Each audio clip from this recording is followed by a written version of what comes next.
C'est Grégoire Axelrod, agent FIFA. Bonjour, je me présente, je m'appelle Kelly Gago, joueuse au FC Everton et internationale française. C'est parti.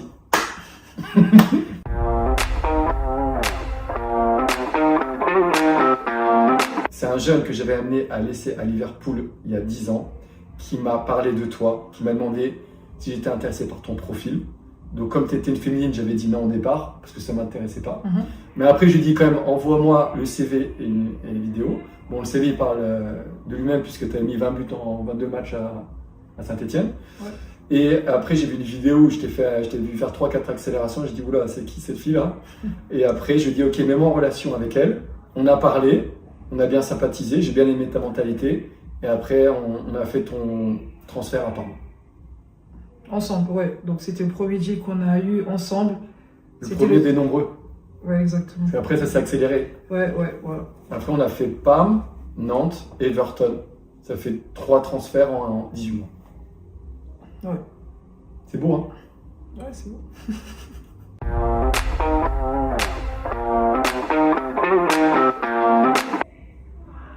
Moi, pour ma part, j'en ai pas. T'as pas de secret? J'ai pas de secret de toi, enfin, que je devrais dévoiler aux yeux de tous. Ouais.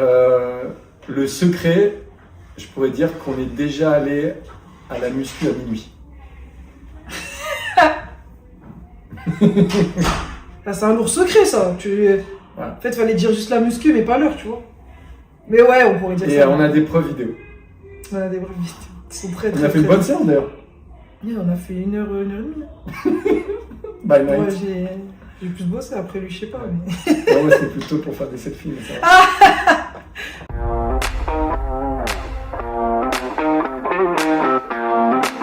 Moi, je sais, c'est l'équipe de France, premier appel. En fait, tu lis dans mes pensées, toi. Ouais. Mais moi aussi, tu sais que ce jour-là, pour une fois, je prends pas mon téléphone, je vais à la muscu. Et c'était à 14h, la liste. Et je rentre à 14h30, j'ai eu des appels de tous les côtés. Et je vois un de tes messages, je t'appelle en priorité. J'étais dans ma voiture, dans le parking. Ouais, je sais. Et là, la bonne nouvelle que tu es sélectionné. Et Ouais. là, c'était vraiment un kiff. Ouais, c'est vrai, non, parce que c'est vrai que c'était un moment que j'attendais depuis longtemps. Et ouais, je dirais que c'était le moment le plus émouvant de ma carrière. D'autant plus que c'est hyper positif. Donc ouais, c'est vrai que ça m'a... Et surtout en jouant à Nantes, c'est un truc de fou. Parce que c'était rare, c'est jamais arrivé dans l'histoire de Nantes. Bah ouais, c'est vrai que... Tu casses tous les codes en fait. Si on essaie de le faire, on essaie de casser tous les codes. On n'arrive jamais sur la pointe des pieds, non. On arrive, Ouais. on enfonce... Nous, on ne vient pas pour rien. Ouais, on enfonce Des tête baissée et pied au plancher, voilà. Mais en ouais, cinquième. c'est vrai que... Démarre en 5e. Ouais, on passe pas par la première. Mais ouais, c'est le moment le plus émouvant de ma carrière. Ouais. Bravo encore.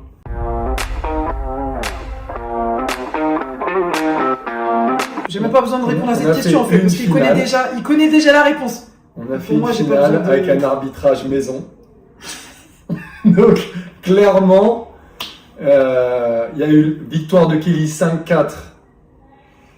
Je m'en rappelle très bien. T'avais pris quelle équipe? J'ai pris le PSG. Et t'as pris le Real. Non, c'est pas l'inverse. Non, j'ai pris le PSG. Ok. Et en fait, t'as gagné la chance du débutant, c'est clair. D'accord. Et après, frère, ce mec, il est en train de faire les travaux là-bas. Pour marquer, il faut avoir un but de plus à l'adversaire, donc pour moi, c'est pas la chance du débutant. Ouais, bravo à toi. Voilà. Donc la réponse est... La réponse est Kelly avec un arbitrage maison et la chance du débutant. Il parle trop, Kelly, tout court. C'est deux choses qu'on ne peut pas contrôler dans le jeu.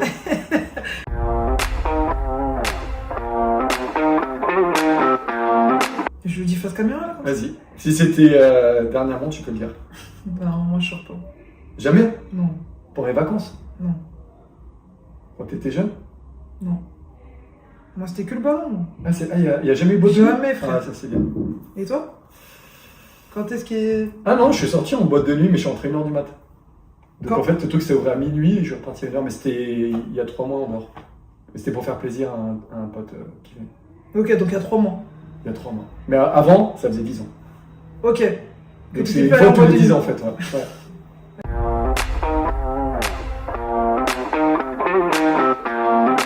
Bah, moi, j'ai plus que toi, déjà. C'est-à-dire. Moi, sur les réseaux sociaux, ça va, j'ai fait Ouais, des posts de fou, je me suis fait tuer de tous les côtés. Non, mais après, de par ton travail aussi, tu es obligé de répondre à certaines critiques. Moi, après, je suis une personne qui regarde pas trop ce que les gens peuvent dire sur moi, que ça soit négatif ou positif. Bon, après, ce qui est positif, bien évidemment, je jette un œil là-dessus, mais je me penche pas plus que ça. Toi, Twitter, tu regardes jamais? Non, j'ai même pas Twitter, frère. Ah ouais. J'ai un compte Twitter, mais j'y vais pas. Il y a qu'à T'as sur pas compte Instagram. entier, toi? Ouais, j'y vais, je fais une analyse. Je fais une recherche. En fait, J'ai toujours. lui, il a besoin de ça pour. Lui, ça lui procure des. Mais je regarde pas trop pour moi, je regarde plutôt pour les joueurs. Ah, ok. Ok. Mais c'est toujours positif. Ok. Pourvu que ça dure. Parce que tu connais la vie. Mais de toute façon, s'ils ont des choses à dire, s'ils disent des choses négatives sur tes joueurs ou sur les joueurs en général, toi, tu peux faire quoi? Hein? Non, je réponds jamais, mais je regarde. Et souvent, franchement, c'est intéressant ce qui est écrit. Et ça me fait rire. Oui, ça peut être aussi. Twitter, Ouais. c'est très drôle. Il y a Ouais. beaucoup d'humour. Je sais pas, j'aime pas cette. Mais bon, c'est vrai que ouais, les critiques. Bon, après, toi, tu te connais, tu sais, après un match, si t'as bien joué ou si t'as mal joué. Donc, de base, t'as pas spécialement besoin d'aller sur les réseaux sociaux, en fait. Ouais, surtout que moi, je vais pas mentir, il y a des il y a des membres de ma famille, dont Grégoire aussi, qui me font part des personnes qui peuvent parler de moi sur les réseaux, donc j'ai même pas besoin de regarder en vrai. Ouais, t'as des débriefs personnels. Ouais. Ok. Non, ouais, pour de vrai.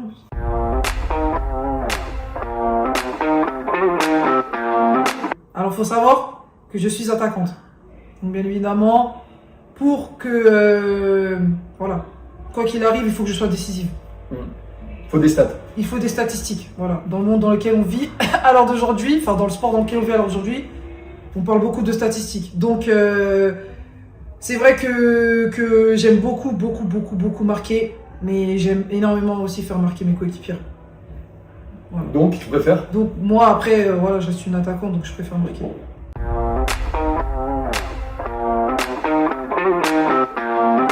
Et je trouve que ça se développe de manière incroyable. Je suis hyper content, plutôt pour le football anglais. Le football français, malheureusement, on était numéro 1, on redescend un peu, même s'il y a des clubs comme Lyon qui font un travail remarquable, ou Paris. Et c'est vrai qu'il y a encore des conditions d'entraînement scandaleuses.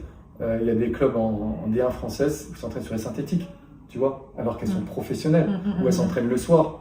Donc ça, il faudrait quand même au moins donner une pelouse. À Marseille, par exemple, il y a 4 pelouses pour les joueurs et tu as un synthé pour les filles. Est-ce qu'on ne pourrait pas donner une pelouse sur les 4 qui sont utilisées par l'effectif pro masculin aux féminines, tu vois? Et surtout, elles s'entraînent 1 heure, elles ne vont pas faire un marathon dessus. Donc je pense qu'on pourrait faire des efforts pour que les joueuses elles aient des meilleures conditions d'entraînement. Je suis d'accord. Je suis d'accord. C'est vrai que pour ma part, moi maintenant qui joue en Angleterre, c'est vrai que c'est totalement différent, notamment pour tout en fait, pour l'environnement, pour les stades, aussi pour le centre d'entraînement. C'est vrai que c'est pas pareil en France. Donc c'est vrai que sur ça faudrait qu'on progresse, mais on est sur la bonne voie.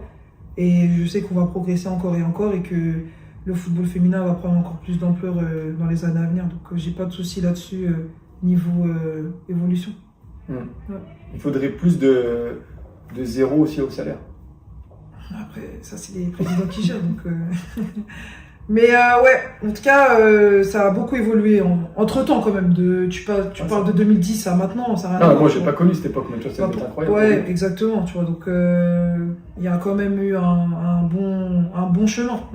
Donc ouais, j'espère que ça va continuer comme ça.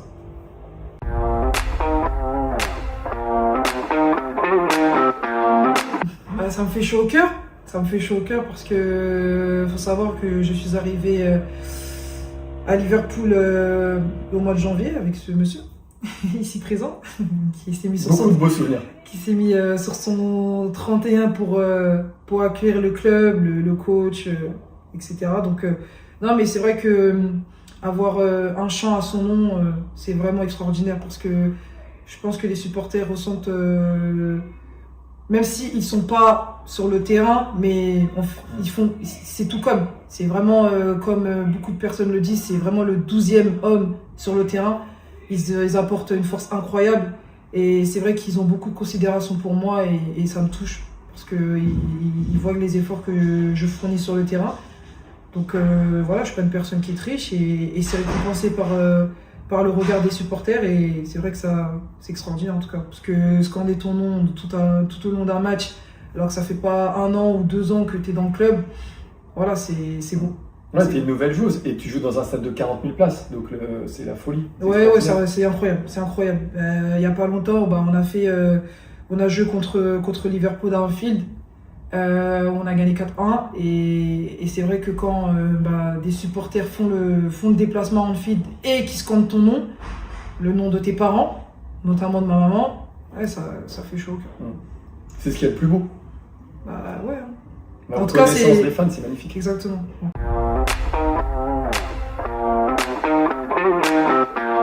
Ouais, c'est facile. Ouais, je dirais l'Angleterre. Et après, entre la France et l'Italie? Entre la France et l'Italie, la France. Ah oui? Pour moi, le championnat français, il est encore un... Grâce à Lyon, surtout, non? Surtout, ouais, parce que Lyon, ils font... Lyon, elles sont... Lyon, après, à l'heure d'aujourd'hui, t'as Lyon, t'as PSG et t'as Paris FC, mais c'est vrai que Lyon, c'est un autre niveau. C'est vrai que Lyon, c'est un autre niveau. Après, je minimise pas le championnat italien parce que c'est très costaud et très physique pour une personne qui a joué là-bas. Donc j'aime beaucoup aussi le championnat italien, mais entre le championnat français et le championnat italien, je préfère. Je pense que le championnat français est encore au-dessus.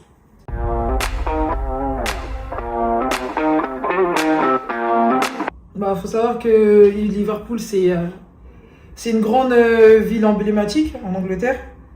Et c'est vrai que le cadre de vie que j'ai, moi, à l'heure d'aujourd'hui, il est hyper sympathique. Donc c'est cool tous les matins de se réveiller dans une belle ville comme celle-ci et d'aller à l'entraînement. Et t'as la mer aussi. Ouais. On est allé à la plage une fois. Ouais, pour lui c'est la mer, mais en tout cas c'est une très très très belle ville.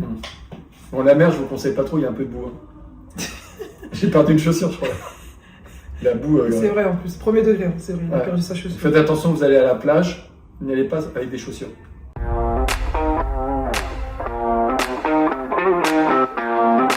Vas-y. Mon rêve, c'est de continuer ce que je suis en train de faire, c'est-à-dire que je suis en plein dedans en fait, de faire du foot.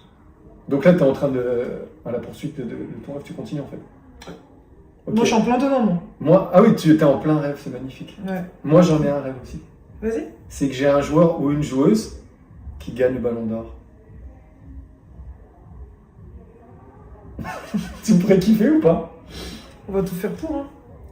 Là, c'est réalisable. Maintenant, c'est beaucoup de travail. Parce que je connais des personnes qui font du foot pendant 15 ans, 20 ans et qui sont des top joueuses qui n'ont jamais eu le Ballon d'Or. Donc après, voilà, advienne qui pourra, hein, c'est le travail. Mais en tout cas, moi, mon rêve, je suis en train de le vivre à l'heure d'aujourd'hui. Donc, step by step. Ça continue, les gars, restez branchés. Voilà. C'était Kelly Gago et Grégoire Axelrod pour la boîte à questions.